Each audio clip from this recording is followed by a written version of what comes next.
દ્વારા સમગ્ર મામલે તપાસ હાથ ધરી છે, જેમાં લેક ઝોનના ભાગીદારોની પૂછપરછ કરતા ચોંકાવનારા ખુલાસા થવા પામ્યા છે કે જેમાં લેક ઝોનના ભાગીદારો ખુદ ન હોતા જાણતા કે બોટિંગના જે નિયમો છે, બોટિંગના નિયમો શું છે, તો બોટિંગ માટે શું જરૂરી હોય છે તેનું એકેને જ્ઞાન જ નહોતું.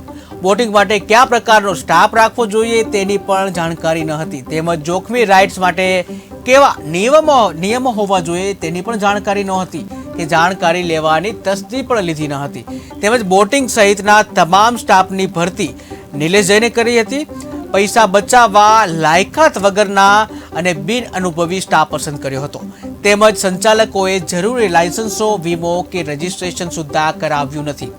વડોદરામાં બોટ દુર્ઘટના હજુ પણ 6 આરોપી ફરાર છે. ક્ષમતા કરતા વધુ લોકો હોવાથી બોટ પલટી હોવાનો FSL રિપોર્ટમાં ઉલ્લેખ થયો છે. ત્યારે ગુનામાં સંડોવાયેલા 6 આરોપીઓની પોલીસને ભાળ નથી મળી.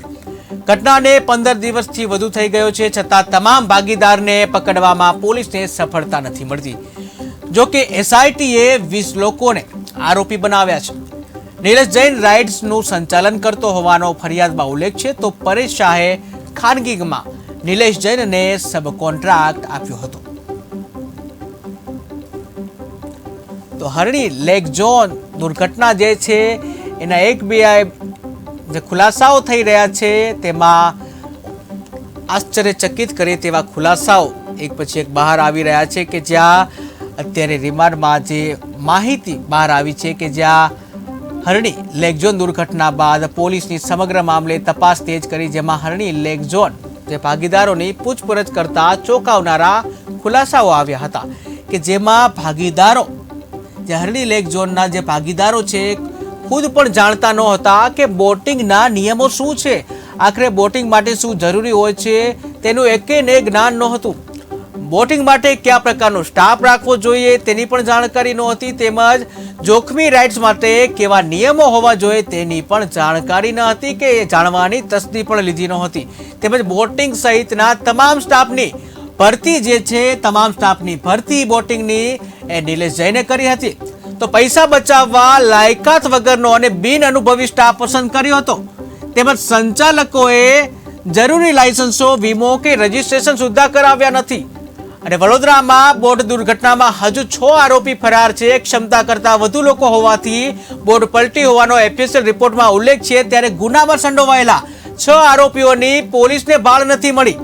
ઘટનાના 15 દિવસથી વધુ સમય વીત્યો, છતાં તમામ ભાગીદારને પકડવામાં પોલીસને સફળતા નથી મળી. જોકે SITએ 20 લોકોને આરોપી બનાવ્યા છે અને નિલેશ જૈન રાઇડ્સનું સંચાલન કરતો હોવાની ફરિયાદમાં ઉલ્લેખ છે.